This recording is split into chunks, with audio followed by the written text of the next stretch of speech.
رضی اللہ تعالیٰ نے کو بلایا اور کہا فرمایا کہ اے دجانہ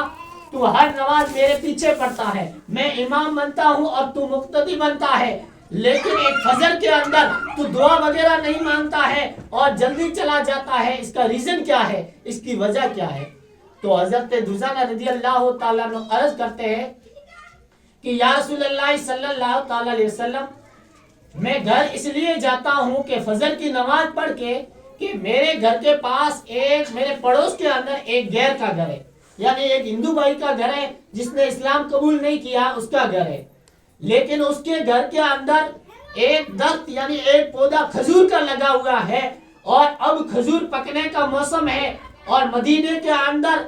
یعنی یہ ہوائیں چلتی ہے اور اس پودے کی ایک ٹہنی میرے آنگن کے اندر جھکی ہوئی ہے۔ آپ کو بات سمجھ میں آ رہی ہے؟ یعنی ایک ڈالی ہے وہ میرے گھر کے اندر جھکی ہوئی ہے اور میرے گھر کے اندر چھوٹے چھوٹے بچے ہیں۔ یا رسول اللہ صلی اللہ تعالی علیہ وسلم، میں روزانہ اس لیے گھر جاتا ہوں کہ میں جلدی سے جا کر جو میرے آنگن کے اندر، جو میرے شین کے اندر اس کے پودے کی جو کھجوریں پڑی ہیں وہ کھجوریں میں بیلی کرتا ہوں، یعنی اکٹھا کرتا ہوں، جمع کرتا ہوں اور ایک تھیلی کے اندر جمع کر کے اپنے غیر کے گھر بھائی کے گھر کے اندر پہنچا دیتا ہوں۔ یا رسول اللہ صلی اللہ تعالی علیہ وسلم، میں اس لیے جاتا ہوں کہ میں اگر دیر سے جاؤں گا، نماز پڑھنے کے بعد اگر میں قرآن کی تلاوت کروں گا، اگر تسبیح و تہلیل پڑھوں گا یا دعا مانگوں گا تو تاخیر ہو جائے گی اور میں گھر پہنچنے کے اندر اگر دیر ہو جائیں گی اور میرے چھوٹے چھوٹے معصوم بچے ہیں اگر وہ کھجوریں کھا لیں گے تو مجھے اس کا غم ہے کہ یہ میرا حق نہیں ہے بلکہ یہ میرے غیر پڑوسی کا حق ہے، اگر یہ کھا لیا تو کل قیامت کے دن مجھے اس کا حساب دینا پڑے گا۔ پیارے آقا صلی اللہ تعالی علیہ وسلم کے پیارے دیوانوں، وہ صحابی رسول عرض کرتے ہیں کہ یا رسول اللہ صلی اللہ تعالی علیہ وسلم، مجھے میرے دل کے اندر یہ خوف ہے کہ مولا کو میں کل کیا منہ دکھاؤں گا، اس لیے میں جلدی سے جاتا ہوں اور گھر کے آنگن کے اندر یعنی ایک تھیلی لے کر، ایک برتن لے کر وہ کھجوریں میں جمع کرتا ہوں اور اپنے پڑوس کے اندر پہنچا دیتا ہوں کیونکہ اس کا حق ہے۔ یعنی اگر آج تو ہمارا یہ حال ہے کہ اگر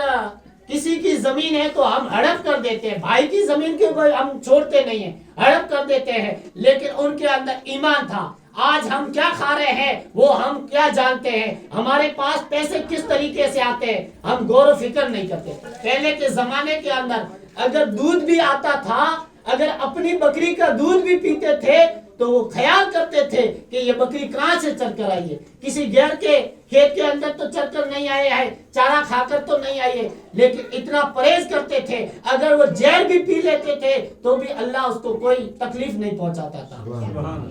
پیارے آقا صلی اللہ تعالی علیہ وسلم کے پیارے دیوانوں، وہ دجانہ عرض کرتے ہیں صحابی رسول، یا رسول اللہ صلی اللہ تعالی علیہ وسلم، اس لیے میں جلدی گھر چلا جاتا ہوں۔ تو حضور نے فرمایا کہ تیرا پڑوسی کون ہے، اس کو بلایا جائے۔ مسجد نبوی کے اندر پیارے آقا صلی اللہ تعالی علیہ وسلم نے اس آدمی کو بلایا اور کہا کہ تیرے گھر کے اندر جو ایک درخت لگا ہوا ہے کھجور کا، وہ تو مجھے یعنی جنت کے سودے میں مجھے بیچ دے اور میں کل قیامت کے اندر یعنی تجھے جنت کے اندر ایک باغ عطا کروں گا۔ تو وہ اس نے کلمہ پڑھا نہیں تھا، وہ غیر تھا، اس نے کہا کہ یہ سودا مجھے منظور نہیں ہے، میں نہیں خریدنا چاہتا ہوں اور مجھے جنت نہیں چاہیے۔ اگر کوئی مسلمان ہوتا تو وہ یہی کہتا کہ یا رسول اللہ صلی اللہ تعالی علیہ وسلم، میں نے آپ کو یہ یعنی درخت دے دیا ہے، اس کو وقف کر دیا ہے، صدقہ جاریہ کر دیا ہے، آپ مجھے قیامت کے اندر جنت دے دینا۔ لیکن وہ غیر تھا، اس نے کوئی کلمہ نہیں پڑھا تھا، اس نے کہا کہ یہ سودا مجھے منظور نہیں ہے، قبول نہیں ہے۔ تو حضرت ابوبکر صدیق رضی اللہ تعالیٰ عنہ جو حضور کے اول خلیفہ ہے، انہوں نے جیسے ہی سنا